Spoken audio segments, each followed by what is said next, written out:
ডাকি। দাদার চরণে আমি ভক্তিপূর্ণ প্রণাম জানাই। দুটো প্রশ্ন করেছে, খুব মারাত্মক প্রশ্ন। আমাকে অসীম সরকার একদম সলিড অসীম সরকার রেখেই প্রশ্ন করেছে। বিভিন্ন জায়গায় নারদ, শ্রীকৃষ্ণ, অমুক তমুক এইগুলো হয়তো সরাসরি নিশিকান্ত সরকার আর সরাসরি অসীম সরকার। কারণ এসব কথা বলতে গেলে ওই নারদ, শ্রীকৃষ্ণ বা কবি রসরাজ তারক সরকার হয়ে বলা যায় না সভাতলে, তাই তো? এই জন্যেই যেটা জানা দরকার আমাদের সেই বিষয় নিয়ে, যেহেতু ঠাকুর বাড়িতে কবিগান, অনেকের প্রশ্ন থাকে, সেই প্রশ্নগুলো তার জবাব কি অনেকে তো তা জানে না। তবে আপনারা যে কয়জন শ্রোতাই আছেন না কেন, এটা কিন্তু সারা পৃথিবীতে পৌঁছে যাবে, যেহেতু বহু ইউটিউবার এখানে আছে, তারা রেকর্ডিং করছে এবং এটা দেখবেন আগামীকাল থেকে একদম ভাইরাল হবে, ঠিক না? এই জন্য আমাকে খুব হিসেব করে কথা বলতে হবে, যেহেতু আমিও একজন এমএলএ। কিন্তু আমার সেই হিসেব করে কথা না বলে যদি আমার এলোমেলো কথা হয়ে যায়, তাহলে কেস কামারি হয়ে যেতে পারে, তাই না? এখন তো সময় বেশি ভালো না, কেস দিতে পারলি আর ছাড়ে না, বিনি দোষে তাই দেয়, আর যদি দোষ পায়, বোঝেন না? তাহলে এখানে গান গেয়ে নেই, তারপরে গানের মধ্যে দিয়ে জবাব দেই। এখন আমাদের কবিগান খুলিবলি সভা সম্প্রতি কবিগানটা হলো তান্ত্রিক পদ্ধতি। দ্বন্দ্বযুদ্ধে হয়ে ব্রতেই করতে হয় বৃদ্ধ আচরণ। জানেন, যত নারী নারে দুটি পক্ষ ধরে একজন প্রশ্ন করে আর একজন ভূমিকা করে।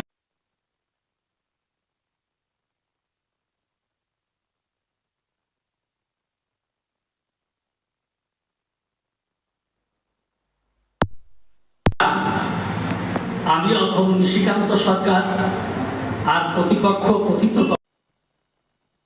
যিনি আন্তর্জাতিক খ্যাতি সম্পন্ন সেই অসীমবাবু। তাই আজ আমরা দুজন স্বনামে, অর্থাৎ আমি নিশিকান্ত সরকার হয়ে সেই আন্তর্জাতিক খ্যাতি সম্পন্ন কবি অসীমবাবুকে প্রশ্ন করব। আপনারা ধৈর্য ধরে সবাই শ্রবণ করবেন এবং আশীর্বাদ করবেন, যেন আমরা সেই আনন্দ সাগরে নিমজ্জিত হতে পারি, এই প্রার্থনা রেখে এখন আমরা শুরু করছি। আসুন ঠাকুরের নামে একটা ধ্বনি দিয়ে আমরা শুরু করি।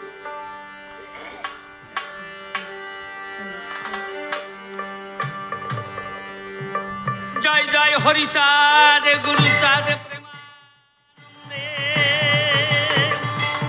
হরি হরি বলম হরি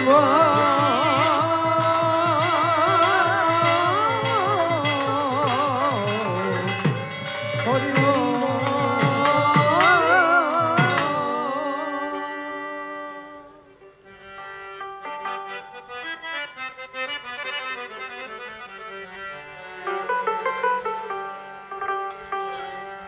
আমি বুঝতে নারী দয়াল তোমার কেমন খেলা, আমি বুঝতে পারি দয়াল তোমার কেমন খেলা, বুঝতে পারি দয়াল তোমার কেমন খেলা। আমি অবাক হয়ে দেখিছে, অবাক হয়ে আমি অবাক হয়ে দেখিছে অপূর্ব তোমার লীলা। বুঝতে পারি দয়াল তোমার কেমন খেলা, আমি বুঝতে পারি দয়াল তোমার কেমন খেলা। আমি অবাক হয়ে দেখিছে, অবাক হয়ে আমি অবাক হয়ে দেখিছে অপূর্ব তোমার লীলা। বুঝতে নারী দয়াল তোমার কেমন খেলা, আমি বুঝতে নারী দয়াল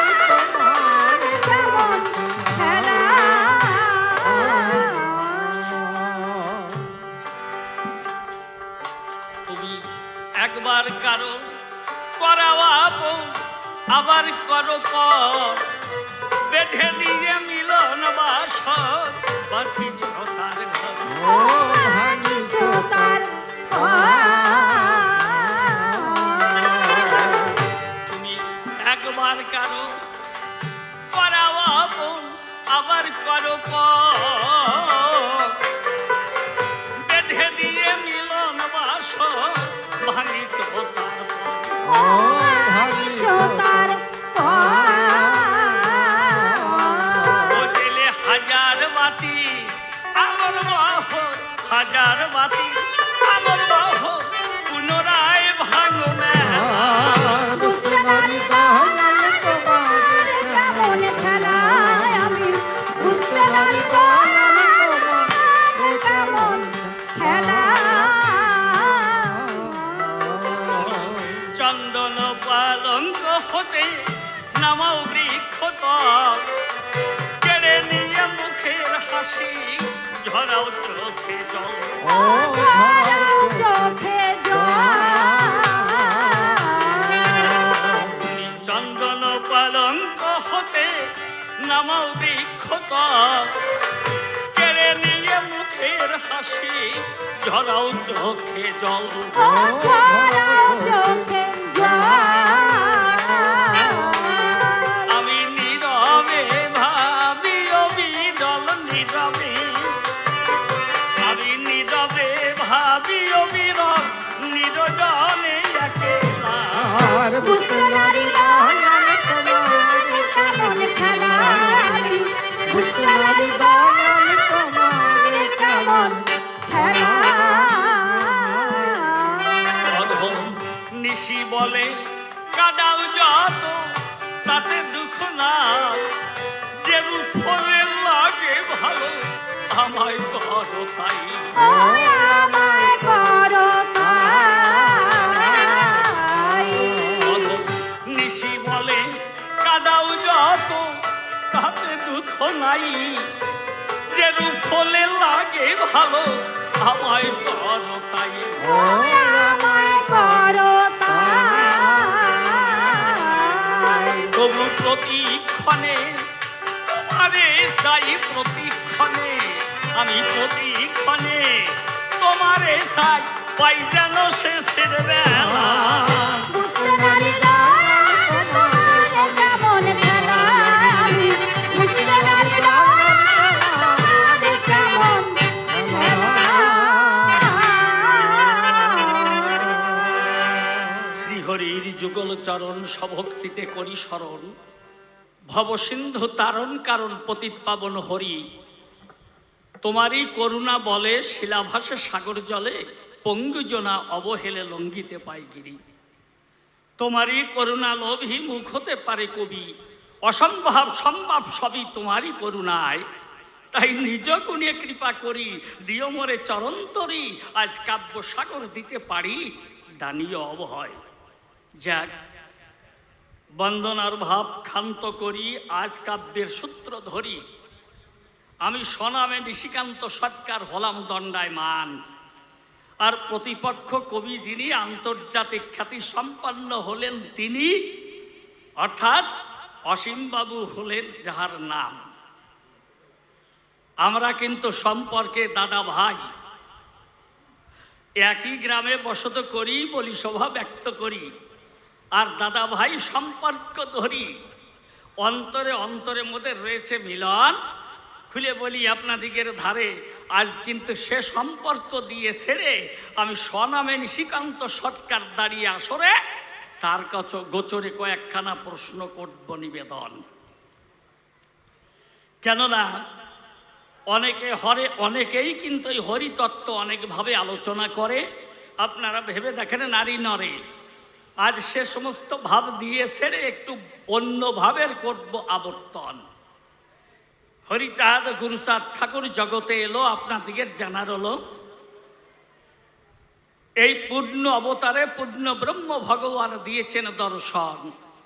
আবার এই পূর্ণানন্দ হরি জগতে এলো, আপনাদিগের কাছে বলা ভালো, যিনি সেই গোলকের সাই হলেন নিরঞ্জন। আবার তারই ঘরে পদ্ম পলাশলোচন বলে যারে, দেখেন না সেই হর দিগম্বরে তিনি কিন্তু ভগবান পতিতপাবন নাম ধরে গুরুচাঁদ ঠাকুর এসে দিলেন দর্শন। খুলে বলি সভা বিদ্যমান, এই জন্যে বাবা ছেলে দুইজনই ভগবান। তাহলে ভগবানের চরিত্র কেমন আপনারা ভেবে দেখেন। অন্তরে ভগবান যারা এই বিশ্ব চরাচরে এসেছেন, যখন এই পূর্ণ অবতারে থাকে না তাদের কোনো জাগতিক বন্ধন, কেননা এই গুণে তাদের ধরতে পারে না, আপনাদের কাছে করি বর্ণনা, এমনকি কাল তাদের করতে পারে না শাসন, তাই তো বাবা? এই শাস্ত্রে আছে এই বিহিত, ভগবান পূর্ণ ব্রহ্ম বলে যারে, তিনি হলেন কালাতীত, অর্থাৎ কাল কভু তারে করতে পারে না ধারণ। খুলে বলি আপনাদিগের গোচরে আসে না কিন্তু গুণের বন্ধনের ভিতরে নাই তাদের এই জাগতিক বন্ধন। এই হলো ভগবান প্রকাশ করি সভা বিদ্যমান। তাহলে যে সত্য রজ তম এই তিন গুণ এ বিশ্বভুবন, আপনারা আমার কাছে বলেন দেখি এই ত্রিগুণে তাদের কখনো ধরে নাকি? তাহলে সত্য রজ যে ত্রিগুণ, দেখেন না তমগুণে থাকে যতজন তামসিক ক্রিয়াকর্ম করে, খুলে বলি আপনাদিগের ধারে মত্ত থাকে অনাচারে তারা পাপিষ্ঠ বা দুষ্ট জন। আর রাজসিক ক্রিয়া বা রাজসিক গুণ যার ভিতরে থাকে, খুলে বলি আপনাদিগের বাকে, তারা হলেন রাজা, পায় সিংহাসন। রাজসিক ক্রিয়াকর্ম বা গুণ থাকে তার ভিতরে, তাহলে এই রজগুণে তারে ধরে। তাহলে এই রজগুণের উপরে সত্যগুণ প্রভান্বিত হতে ততজন। সত্যগুণ কারে কয়? কি দেবতার পরিচয়? সকল বন্ধন মুক্ত যে জন, সদ্গুণে সমভাবাপন্ন হয়ে সত্য কথা বুঝাই কয়ে সৎ শক্তিতে তিনি করেন আচরণ। আমি জানাই আপনাদিগের ধারে, তাহলে ভগবান থাকে এই ত্রিগুণের উপরে, সত্য রজ তম ত্রিগুণে তাদের করতে পারে না ধারণ। এই হলো ভগবান, খুলে বলি আপনাদিগের সন্নিধান। তাহলে হরিচাঁদ গুরুচাঁদ যখন দিল দর্শন, ভগবান হয়ে এই জগতে এসেছিল, আপনাদের কাছে বলা ভালো। তাই যদি হলো, তাহলে তাদের এই পরবর্তী বংশধর আছে যতজন, খুলে বলি আপনাদিগের কাছে নিশ্চয়ই তাদের সেই স্বভাব বর্তমান আছে। এই জন্যে তাদের চরণে প্রণমী সর্বক্ষণ। আচ্ছা, তাহলে দেখেন ভগবান থাকে সকল গুণের উপরে, খুলে বলি আপনাদিগের ধারে। কিন্তু রাজা হতে হলে পরে সেই রাজসিক গুণ তার ভিতরে প্রবল হয় তখন। তাহলে এই ঠাকুর বংশে যখন রাজা হয়ে এলো, আপনাদের কাছে বলা ভালো, বর্তমান আমাদের ঠাকুর মশাই যে জন, তাই তো, এই যে এমপি হয়ে কেন্দ্রীয় মন্ত্রিত্ব প্রতিমন্ত্রী হলো, আপনাদের কাছে বলা ভালো। এই দেখেন রাজসিক গুণ করে ধারণ, খুলে বলি আপনাদিগের গোচরে। তাহলে যিনি ভগবান এসেছেন অবতারে, সেই ভগবানের বংশধর তারা চরাচরে, এইখানে রাজা হওয়ার আছে কি প্রয়োজন? খুলে বলি সভা সম্প্রতি রাজা হলে থাকে রাজনীতি। আপনারা জানেন সম্প্রতি যত ভক্তগণ এই রাজনীতির ভিতরে অনেক রকম মারপ্যাচ বিরাজ করে, অনেক রকম কুটিলতা বিরাজ করে, মিথ্যা নয় কখন। তাহলে যার ভিতরে কুটিলতা থাকে, খুলে বলি আপনাদিগের বাকে লাঞ্ছনা আরো কত কিছু বর্তমানে থাকে সর্বক্ষণ। তাহলে ভগবান যদি হয় কি দেব পরিচয়, এই রাজা হয়ে যদি বসে সিংহাসনের গায়ে, তাহলে রাজনীতিতে যুক্ত সেই জন, তার ভিতরে এই কুটিলতা বাচালতা থাকে, খুলে বলি আপনাদিগের বাকে। এটা ছিল কি প্রয়োজন? যদি হরিচাঁদ গুরুচাঁদ ভগবান হয়ে জগতে এলো, তোমার কাছে আমার প্রশ্ন হলো যে এইখানে আবার রাজা হওয়ার কি প্রয়োজন? রাজনীতির কি দরকার আছে? খুলে বলি আপনাদিগের কাছে, এই যারা পড়ে রাজনীতির প্যাসে, তাদের মধ্যে কুটিলতা দেয় দর্শন। তাহলে যারা বাস করে গুণের উপরে, খুলে বলি আপনাদিগের গোচরে, তাহলে সকল গুণের উপরে যারা ন্যায় আসন, সেই ভগবত শক্তি থাকে চরাচরে, খুলে বলি আপনাদিগের গোচরে।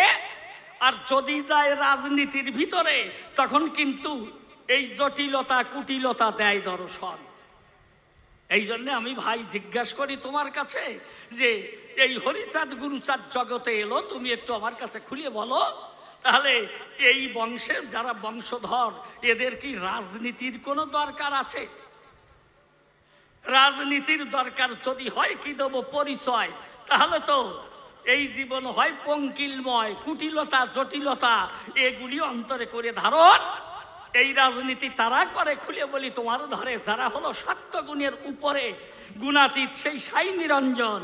তাহলে কেন ওই কুটিলতার ভিতরে যাবে? খুলে বলি তোমায় এবে, তুমি এসে কাব্য হবে ভালোভাবে, এই দেবে নিদর্শন।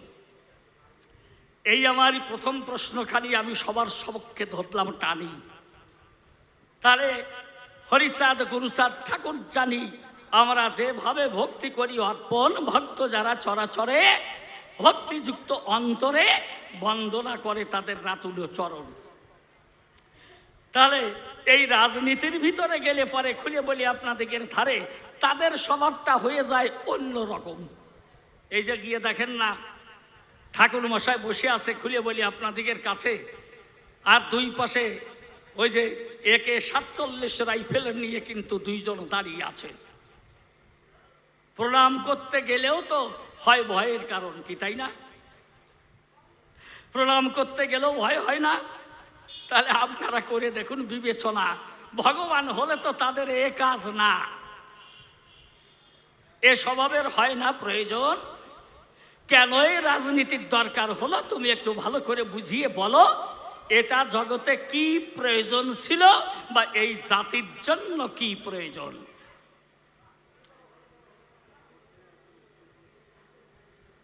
এই জাতির জন্য কি প্রয়োজন আছে খুলে বলি তোমার কাছে। তাই তো তুমি আজকে এই ভক্তদিগের কাছে একটু ভালোভাবে করিও বর্ণন। এই আমার প্রথম প্রশ্নখানা আমি সবাই করলাম যোজনা, আমি বেশি প্রশ্ন করতে যাব না। এই দেখেন, আর একটা কথা বলা ভালো, হ্যাঁ বাবা আসতে, আর একটা কথা বলা ভালো, এই যে দ্বিজাতি তত্ত্বের ভিত্তিতে কিন্তু এই ভারত ভাগ হয়েছিল। আপনারা সেই তত্ত্ব জানেন অনেকজন। তাহলে দ্বিজাতি তত্ত্বের ভিত্তিতে এই ভারত ভাগ হলো, তুমি আমার কাছে খুলে বলো। আমি দ্বিতীয় প্রশ্ন তোমার কাছে করি নিবেদন, একটা হলো হিন্দুস্তান আর একটা হলো পাকিস্তান। এই মুসলমান ছিল যতজন, মুসলমানদের জন্য পাকিস্তান কিন্তু তারা ভাগ করে নিয়ে গেল। আপনাদের বিবেচনা করে দেখা ভালো। আর এই হিন্দুস্তান, হিন্দু যারা বসবাস করত অনুক্ষণ, এইখানে আবার বড় বড় নেতা যারা, দেখেন এই বিবেচনা করে তারা এইদিকে পূর্ব পাকিস্তানে এই হিন্দু ছিল যারা, তাদের বলেছে তখন ডাক দিয়ে বলল, তাদের ঠাক তোমাদের এখন আর এই ভারতে যে দরকার নাই, যখনই হবে প্রয়োজন, তোমরা বিপদে পড়লে পরে বা অত্যাচারিত হলে পরে, যদি থাকে ধর্মীয় কারণ, যখনই ভারতে আসবে তখনই তোমরা এই দেশের নাগরিকত্ব পাবে। তাই তো, তোমরা এই দেশেরই নাগরিক সর্বজন। এই জন্যে যে মুহূর্তে খুলে বলি তোমাদের ঠাই, এই মুহূর্তে কিন্তু ভারতবর্ষে যে দরকার নাই, হবে একটা গন্ডগোলের কারণ। যখনই তোমরা এই ভারতে যাবে তখনই এই নাগরিকত্ব পাবে, অখণ্ড ভারতের নাগরিক তোমরা সর্বজন। তাহলে দেখেন, এই যখন নেতারা কথা দিল, তখন ওই পূর্ব পাকিস্তানে যত হিন্দু ছিল এরা কিন্তু চুপচাপ বসবাস করেছিল তখন। তা না হলে এই দেশে আসবে বলে আপনারা ভেবে দেখেন জ্ঞানী দলে, এই তারা প্রস্তুতি নিচ্ছিল যখন এই দেশের বড় বড় নেতা যারা এই ঘোষণা দিল তারা, এবং এই কথা করল উচ্চারণ। তাহলে বলো, যখন বলল যে তোমরা অখণ্ড ভারতবর্ষের নাগরিক, এ কথা ঠিক। তাহলে যখনই এই ভারতে আসবে তোমরা নাগরিকত্ব পাবে সর্বজন। এই যদি সত্যি হয়, কি দেবো পরিচয়? দেখেন রাজনীতির প্যাচটা কোন জায়গায়। এ যদি হয়, আমি তোমার কাছে করি জিজ্ঞাসা, এই যে সিএরই বাকি দরকার আছে, এদের আবার নূতন করে নাগরিকত্বের কি প্রয়োজন? কি বাবা, তাই না? এই যে সিএ পাশ হলো, এই আইন লাগুও হয়ে গেল, এখন আবার অ্যাপ্লিকেশন করছে কতজন? আমি ভাই জিজ্ঞাসা করি তোমার কাছে, এই পুনরায় এই অ্যাপ্লিকেশন করার কি দরকার আছে বলো? সেই বড় বড় নেতাদের ভাষণ, তারা যখনই এই দেশে আসবে তখনই নাগরিকত্ব পাবে। তারা এই দেশেরই, এই ভারতবর্ষেরই নাগরিক সর্বজন। তাহলে সিএরই বা কি দরকার? আমি জিজ্ঞাসা করি তোমার ধার, আর তাদের পুনরায় আবার অ্যাপ্লিকেশন করার কি প্রয়োজন? কি বাবা, তাই তো? এ নিয়ে অনেকেই অনেকভাবে আলোচনা করে। আমি খুলে বলি আজ আপনাদিকের ধারে, এই জন্য দাঁড়িয়ে আজ আসরে এই পুণ্যতিথির পরে আমি তোমার কাছে করি জিজ্ঞাসন। এই দুইখানা প্রশ্ন আমি তোমার কাছে করে যাই, এ সঠিকভাবে মীমাংসা চাই। শোনো ভাই, তুমি তো প্রখ্যাত কবি একজন, আন্তর্জাতিক খ্যাতি সম্পন্ন, অর্থাৎ কেউ বোঝে না তোমার এই নাম ভিন্ন। তোমার ভালোবাসার মানুষের দেশে হলো অগণন। আমি জানাই তোমার গোচরে, এই জন্যেই আমি এই প্রশ্ন করলাম তোমার গোচরে, যারা অনেকেই বুঝতে না রে, তুমি এসে ভালো করে ভালোভাবে বুঝায়ে যাবে সবার সদন। যাই হোক, মনে করলাম বিবেচনা, তাহলে আমি আর বেশি প্রশ্ন করব না। এইবার ছোট্ট একখানা গান গেয়ে তারপরে প্রথমবারে আমি আমার মতো আমি করব সমাপন।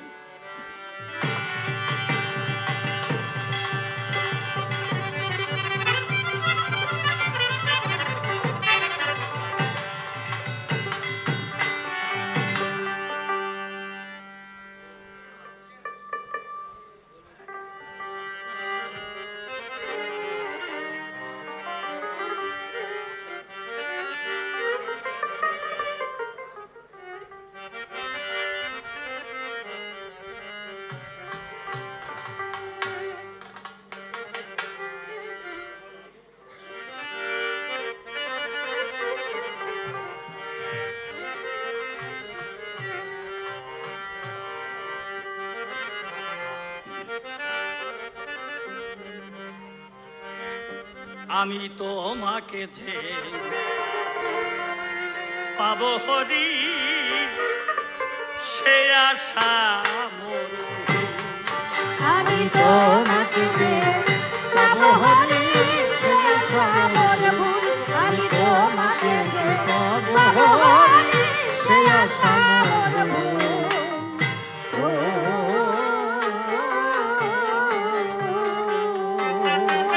আমার মরুময়ে মন বাগিচায়, মরুময়ে মন বাগিচায়, মরুময়ে মন বাগিচায় ফুটলো না ভক্তি মুকুল। তোমাকে যে পাবো হরি, সে আশা মোর ভুল। আমি তোমাকে যে পাবো হরি, সে আশা মোর ভুল।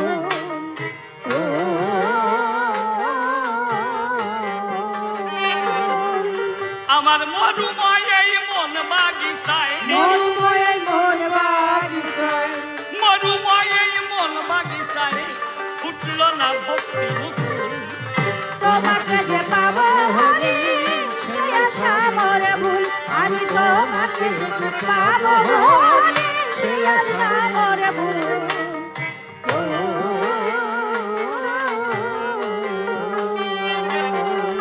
এই মুখে আমার ধর্মের বুলি, কর্মের বেলায় খা।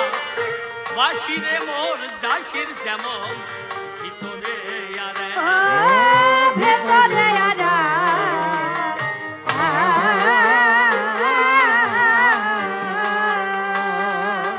মুখে আমার ধর্মের বুলি, কর্মের বেলায় বাহিরে মোর জাহির যেমন ভিতরে ও ভিতরে আরা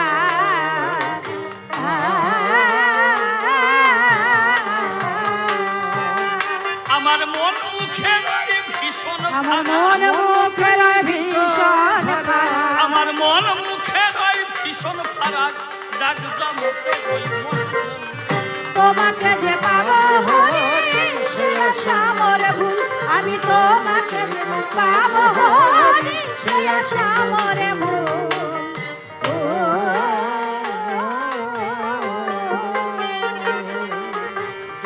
মানব জন্ম পেয়ে আসিলাম হবে বিষয় মদে রইলাম মত্ত আত্মবল হবে গৌরবে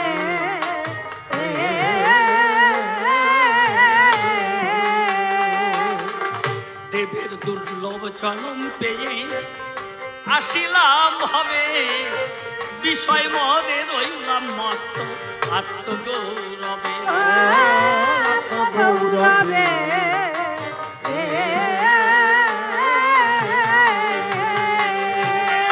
আমার পারের উপায় কি যে হবে পারের উপায় কি যে হবে আমার পারের উপায় কি যে হবে ভেবে ভেবে প্রাণাকুল তোমাকে যে পাবো হরি সে আশা মোর ভুল আমি তোমাকে পাবো হরি সে আশা মোর ভুল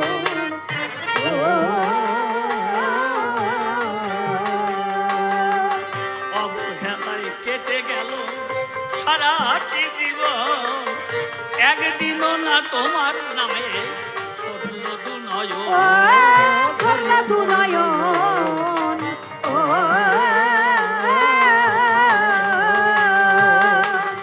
অবহেলায় কেটে গেল সারাটি জীবন একদিনও না তোমার নামে ছড়ল মোর নয়ন ও ঝর্ণ মোর নয়ন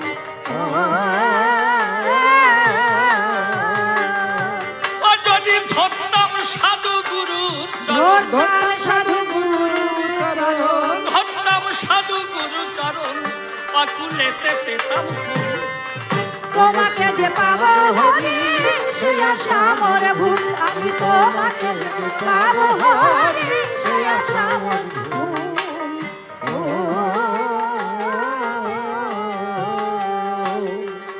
নিশি পদে করলাম শুধু অপরাধ জমা তুমি না কি পরম দয়া দয়ার নাই সীমা। দয়ার নাই সীমা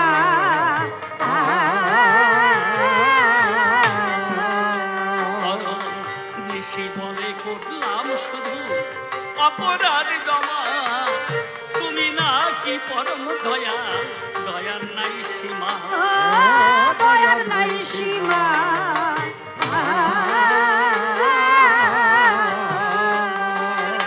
তুমি করলে করতে পারো আমি করলে করতে পারো ক্ষমা তুমি করলে করতে পারো ক্ষমা সেই ভরসায় রইবে তোমাকে যে পাবো হরি সে আশা মোর ভুল আমি তোমাকে যে পাবো হরি সে আশা মোর ভুল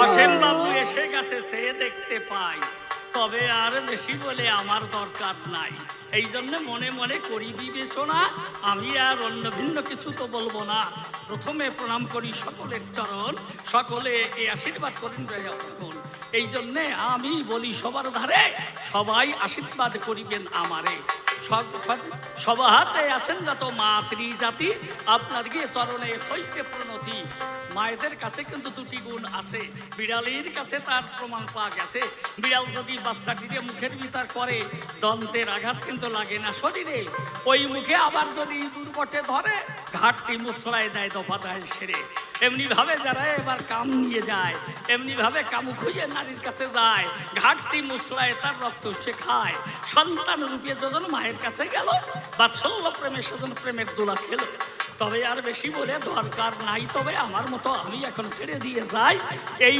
পর্যন্ত আমার কথা শান্ত হয়ে গেল হরিচাঁদ হরি